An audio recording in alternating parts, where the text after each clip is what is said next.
Welcome back to the Titanium Hangar. This is Mike.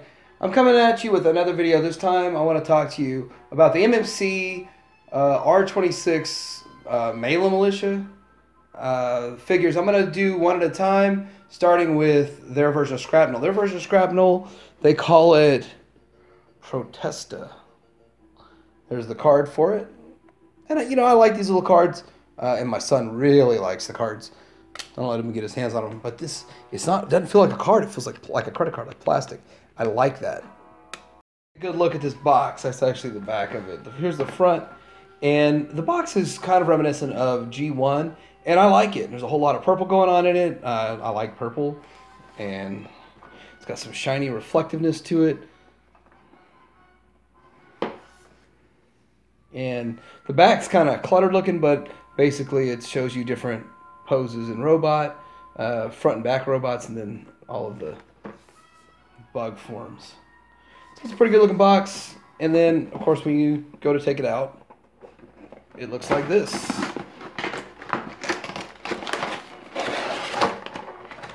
And you've got, they each have basically a weapon and extra faces for this guy right here. And actually, I'm going to be trying to remember the names that they call them. But anyway, here we go. Let's get into reviewing this guy. But with this little guy right here is actually pretty big. I thought these were going to be much smaller than the competition out there. And then, of course, you have to ask the question, well, why, if you already have two different versions of Insecticons, why would you need a third version of Insecticons? So as I break this up into three different ones, I'm going to ask a question, and today is I'm actually answering why you'd want a third set of Insecticons. And it's because you see hundreds of Insecticons in the show, and so you could build armies. But if you want to build armies of them, it'd be nice to have different companies, so you can have slightly different versions of them, and they look like they're a little bit different. Same way as like if I have Seekers on a shelf, I'd like to have different companies of Seekers, and just like when you have your Grapple and your Inferno, I like those from different companies, so they look a little bit different styling. And that's what you get right here, so it's actually a very good offering. So here he is in bug mode next to a G1. That's kind of what you can see. It's based on the G1. G1 is so little. But I think they kept it pretty close to accurate in that regards. I mean, a lot of styling is taken from the toy. And I think they did a really good looking job in bug mode.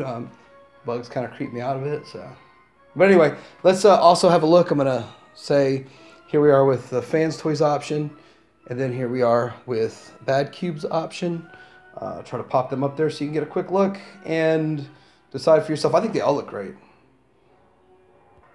So let's get into transforming this. The gun, just going to pull it out and set it aside. Really, it's only accessory aside from the card.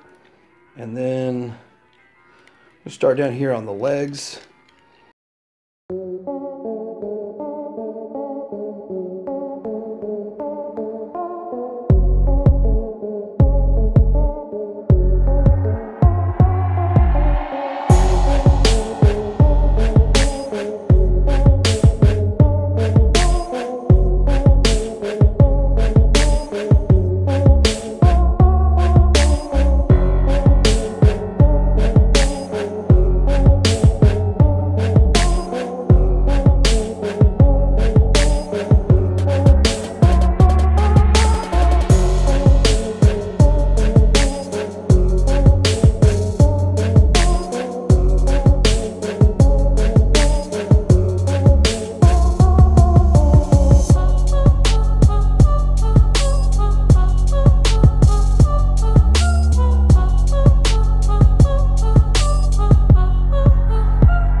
Okay, so it's a fairly simple transformation, but it does have a couple of strange issues that I had to fumble with. Number one, the legs are really the hardest part, and just how to collapse these little yellow pieces down in there. And then in the knees, you got to make sure the piece in the back, let's see if I can pull that up real quick and show you, that this piece here goes into the back. Because if you don't have that in there just right, there's no posability. That's really the only thing holding the knee in place. But aside from that, it's actually a pretty good looking little figure. And transformation was okay. I think it's actually better than some of the competitors in the transformation department. And looks good in both modes, I think. And actually, it looks better than I thought it would in hand. So that's a plus, I think. So here he is next to the G1 figure. And one thing I do like, I like cartoon accurate, but I also like this clear, translucent, transparent piece. Wished he would have had options for that. I just really like that. Let's go ahead and get compared to the other Masterpiece versions. Here he is next to the Bad Cube version. And I gotta say, Bad Cube is a pretty good option. The Bad Cube version is a little shorter, a little stockier, and so I didn't really mind that so much. And I actually thought this one would be shorter and stockier, more like the Bad Cube version. But it turns out this one actually looks a little bit better. Although I do prefer this transparent piece. That's definitely something in your own tastes. Some people don't like that. Some people hate the toy look. But in this case, I like it. And here he is next to the Fans Toys. And I'm going to go ahead and do a comparison to all of these, and so we can see how well the backs clean up together. Although I don't really care, because on my shelf, it doesn't really matter. But it matters to other people, and that's been a thing. I mean, because that's the #2 issue with MP44 is that his back doesn't clean up. So I mean, I never look at the backs of mine really. But if it's such a big deal with MP44, then I guess it's a big deal with these guys. So I'm going to show you the backs. And just so I can keep things straight in my head, we have the MMC in the middle, we have Fans Toys on the right, and we have Bad Cube on the left. And as you can see, they all have some junk in the back. Bad Cube cleans up the best. But these both have the yellow for the legs, which I know that's toy accurate. But I think Fans Toys decided that they're not going to go the toy accurate route on that. And so you've got some black, and it's a whole lot more to it, but you don't see it as much because it's black versus a bright yellow.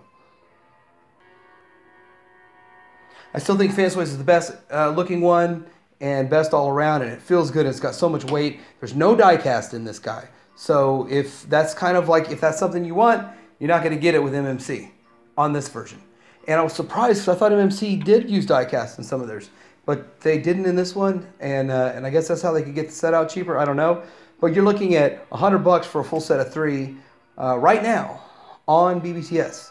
And you're looking at this guy's was about $100, like 90 when he came out by himself. So this guy costs what the whole set's going to cost you. And I don't know, looking at those side by side, if you were just picking one, I like this chrome down here. I like more chrome, the better on a Transformer to me. I don't know if I like this so much, but I think that might look more cartoon accurate. Although this guy's not extremely well articulated, he can get some good poses. He looks pretty good, and I am surprised because I thought this was a lousy set, and in fact I passed on it when I was buying my Insecticons at first because I just thought it would be the worst of the 3 sets, and it's actually in the middle. It's not the worst for this figure, and not the best, but for $35 for this figure, I recommend it. Please like and subscribe. Tune in for the next installment where we talk about Bombshell or Inflecto. Titanium Hanger out.